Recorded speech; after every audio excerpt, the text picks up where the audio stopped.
हरे कृष्णा, राधे राधे। तो जी most welcome एक बार फिर से आप सभी का श्री राधे चैनल में। कैसे हैं आप सब?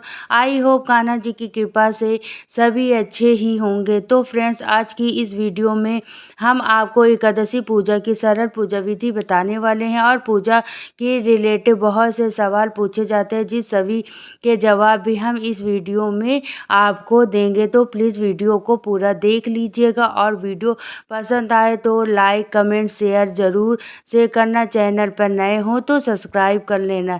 तो यहाँ पर देखिए सुबह सवेरे का टाइम है और मैं नहा के आ चुकी हूँ। तो आज है शुक्रवार का दिन। शुक्रवार के दिन आज एकादशी आई है। तो मैंने यहाँ पर रेड कलर का सूट पहना है। तो लाल गुलाबी पीले रंग के वस्त्र में ही हमें पूजा करनी चाहिए। और देखिए हल्का फुल्का सा हमें श्रृंगार कर लिया है और अपना चंदन जो मैं तिलक करती हूँ वो भी मैंने लगा लिया। यहाँ पर हमने तुलसी पूजा कर ली है, सूर्य नारायण को जल चढ़ा दिया है, साथ ही में दहलीज पर हमने हल्दी और रोली से स्वास्तिक भी बना दिया है। सुबह में ना भी कर सके तो संध्या के समय आप दहलीज पर दिया जलाएं। लक्ष्मी जी के चरण बना सकती हैं, स्वास्तिक बना सकती हैं, जो भी आपको अच्छा लगे आप। यह सुबह का समय है तो यहाँ पर केवल धूप बत्ती दिया जला रही हूँ और मैं शाम को फिर पूजा करूँगी इसके।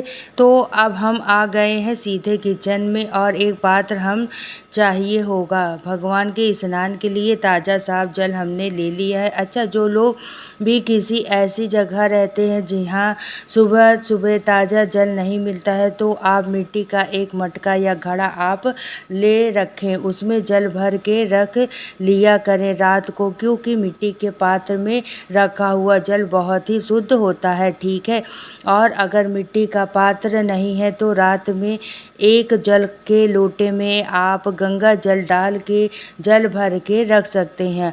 और देखिए क्योंकि एकादशी तिथि है तो आज के दिन हमें पंचामृत स्नान कराना है भगवान को। तो यहाँ पे दूध ले लिया है, थोड़ा सा हम दही ले लिया है, थोड़ा सा हम घी डालेंगे और शक्कर डाल के शहद डालेंगे।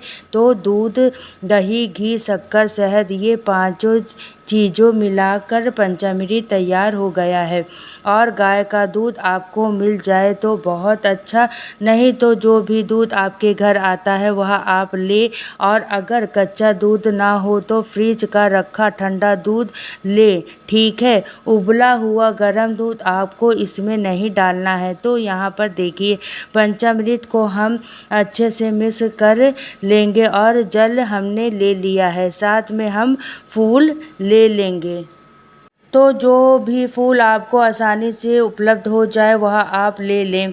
तो फूल में आप गेंदा, गुलाब, चंपा, चमेली, मोगरा माता लक्ष्मी के लिए, अगर आपको लाल गुड़हल या फिर कमल का फूल मिल जाए तो बहुत अच्छा, कनेर के फूल आप ले सकती हैं। ठीक है, तो वस्त्र हमने पहले ही निकाल के रख लिया है ठाकुर जी के लिए, राधा रानी के लिए। और यहाँ पर कुछ चीज़ें जैसे कि बाती हमने तैयार कर ली है कलावे की, और धूप बत्ती ले ली है, रोली, चंदन और तिल ले लिया है। साथ ही में भोलेनाथ को चढ़ाने के लिए एक बेलपत्र हमने ले लिया है। तो जैसे भगवान विष्णु जी को तुलसी चढ़ाई जाएगी वैसे भोलेनाथ को बेलपत्र चढ़ेगा। तो यहाँ पर देखिए कितने सारे गुड़हल के मिल जाते हैं चढ़ाने के लिए। तो बेटे ने तोड़ कर दे दिया था, क्योंकि मेरा और मेरे पति देव का भी व्रत है। दोनों लोग एकादशी का व्रत रखते हैं। आज के दिन फूल पत्ती किसी भी पेड़ की नहीं तोड़ती हूँ। अगर आप मंदिर में पूजा करती हैं तो एक दिन पहले मंदिर को अच्छे से साफ कर लीजिएगा।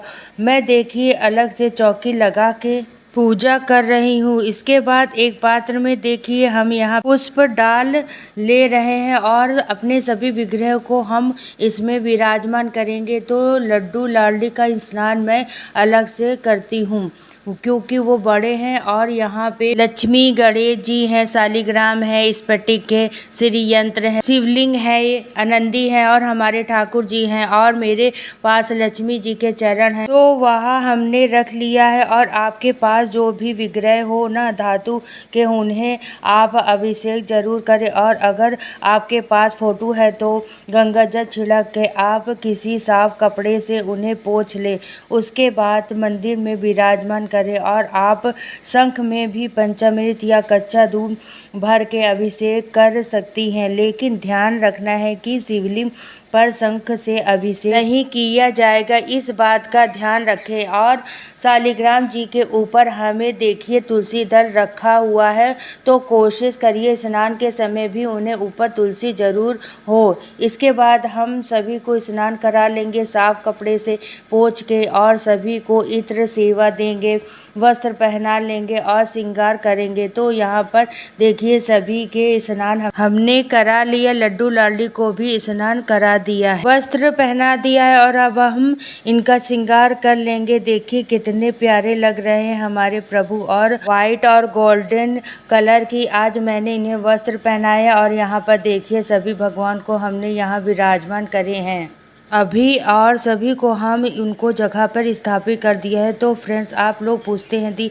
यह स्नान किया हुआ जल का बाद में क्या करना है, तो देखिए इसे आप कहीं पे पेड़ पौधे में डालें, कहीं पे गंदी जगह पे या किसी नाले में आपको नहीं डालना है, क्योंकि ये बहुत ही पवित्र जल है। तो सभी विग्रह को स्नान कराने के बाद आप वहाँ से जो भी सामान जरूरी नहीं है उसे हटा दें, वहाँ पर थोड़ी साफ सफाई कर लें और उसके बाद अब हम पूजा शुरू करेंगे। तो यहाँ पर देखिए चंदन से या हल्दी से या रोली से आप एक प्लेट में स्वास्तिक या अष्टदल कमल बना सकते हैं। इसके ऊपर हम दीपक प्रज्वलित करेंगे। अच्छा, मैं अखंड ज्योत जलाती हूँ हर एकादशी पर, और मैं आप लोगों से भी कहती हूँ कि आपको एकादशी के दिन अखंड ज्योत जरूर जलानी चाहिए। और एक हम कोई भी दिया आप ले लीजिए। मैं हमेशा इस पीतल की कटोरी में ही अखंड ज्योत जलाती हूँ, मुझे इसमें आसानी रहती है, बाती कहीं भी फंसती नहीं है, बहुत आसानी से हम इसे बढ़ा देते हैं। और अखंड ज्योत के लिए आप घी भी ले सकते हैं, यहाँ तिल का तेल भी ले सकते हैं और थोड़े से तिल डाल के देखिए हमने दिया को रख दिया है। अब ज्योत जला दिया है और अब हम कोई बड़ी पूजा होती है तो दीपक का पूजन हमें ज़रूर करना होता है। तो यहाँ पर हम जो है चंदन से तिलक कर दिया है, पुष्प अर्पित कर दिया है, थोड़े से तिल डाल देंगे। और जो लोग जॉब करते हैं, सुबह में घर पे नहीं रहते हैं, तो वह शाम के समय भी अखंड ज्योत जला सकते हैं, जो कि पूरी रात जलनी चाहिए। अब हम यहाँ पे सभी को वस्त्र रूपी कलावा अर्पित कर देंगे। और अगर आपके लक्ष्मी गणेश जी बड़े हैं तो आप उन्हें वस्त्र पहनाए, माला पहनाए इस तरह से, ठीक है। और अगर आप व्रत नहीं भी कर सकते हैं तो आप इसी तरह से घर के मंदिर में पूजा जरूर से करें। अब हम यहाँ पर सभी को पहले चंदन से फिर रोली से सभी को तिलक करेंगे। बस ध्यान रखिए कि शिवलिंग और शालिग्राम जी पर रोली नहीं लगाई जाएगी। तो कुछ लोग पूछते हैं दी एकादशी व्रत में क्या खाएं, तो देखिए वैसे तो कई जगह पर निर्जला व्रत किए जाते हैं और कहीं कहीं पर जल और फल पे रह के व्रत किए जाते हैं। लेकिन अगर आप जल फल पे भी व्रत नहीं कर पा रहे हैं तो आप सिंघाड़े के आटे के हलवा बना सकते हैं, पूड़ी बना सकते हैं, आलू टमाटर की सब्जी आप ले सकते हैं, ठीक है, कद्दू खा सकते हैं, लौकी खा सकते हैं। और अगर बात करें सेंधा नमक और काली मिर्च, हरी मिर्च खा सकते हैं, हरी धनिया खा सकते हैं। और इसके अलावा दूध दही ले सकते हैं, छाछ ले सकते हैं, चाय ले सकते हैं, ठीक है। और खीरा ककड़ी आप खा सकते हैं, मेवा खा सकते हैं, दूध से बनी मिठाइयाँ खा सकते हैं। तो यहाँ पर देखिए सभी को हमने पुष्प अर्पित कर दिया है। एक बेलपत्र पे हम चंदन से राम नाम लिख लेंगे और जो चिकनी साइड है ना वो हम शिवलिंग की तरफ रखेंगे तो हम यहाँ शिव जी को बेलपत्र चढ़ाएंगे और बाकी सभी अपने ठाकुर जी को श्री हरि भगवान विष्णु को तुलसी पत्र अर्पित करेंगे। तुलसी पत्र का होना बहुत ज़रूरी है, लेकिन ध्यान रखिए एकादशी और द्वादशी पर तुलसी तोड़ी नहीं जाएगी, तो आप दशमी के दिन ही तुलसी थोड़ी ज़्यादा ही तोड़ के रखें। और अगर किसी कारण से भी आप उस दिन तुलसी नहीं तोड़ पाए हैं तो तुलसी जी के गमले के पास जो टूटी हुई तुलसी पत्ती पड़ी रहती है वह आप पूजा में रख सकते हैं। 11 दिन तक तुलसी बासी नहीं मानी जाती। अब सबसे पहले तुलसी एक लोटे में हम जल भर के रखेंगे, इसमें तुलसी डालेंगे और आप चाहें तो कलश की स्थापना आप कर सकते हैं, लेकिन मैं बिल्कुल सरल विधि से पूजा करती हूँ वही मैं आपको शेयर कर रही हूँ। इसके बाद अब हम भोग लगाएंगे, तो भोग में हम सबसे पहले अगर लड्डू गोपाल जी हैं तो दूध का भोग लगेगा। इसके बाद देखिए जो भी आपको मौसम के हिसाब से फल मिल जाए वह आप भोग लगा सकते हैं।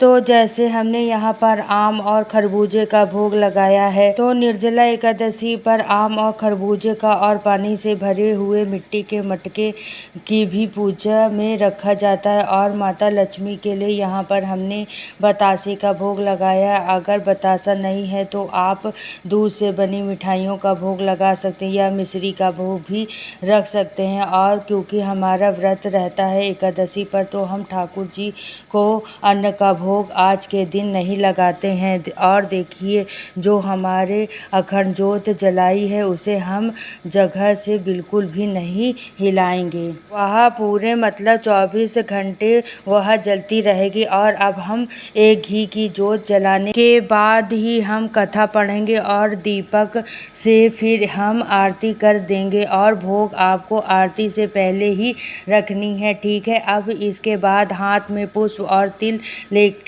एकादशी की कथा पढ़ेंगे।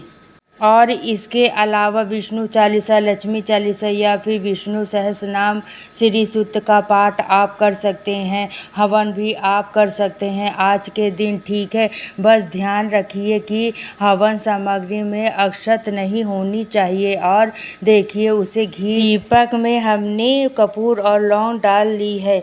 इसके बाद हम भगवान की आरती करेंगे, तो गणेश जी की आरती, भगवान विष्णु जी की आरती, ओम जय जगदीश हरे वाली आरती आप कर सकते हैं। इसके बाद 3 बार जल फेर के हम भगवान विष्णु को आरती देंगे और कुछ दक्षिणा 5 रुपये 10 रुपये जो आपके पास हो वह चढ़ाएं आप आरती में। इसके बाद घर के सभी सदस्य मिलकर आरती लें। पूजा में रही कमियों के लिए क्षमा याचना जरूर से करें। दान के लिए निकाले जाते हैं तो अगले दिन पारण के पहले सुबह आप दोबारा से भगवान की पूजा करें और भगवान को भोग लगाएं।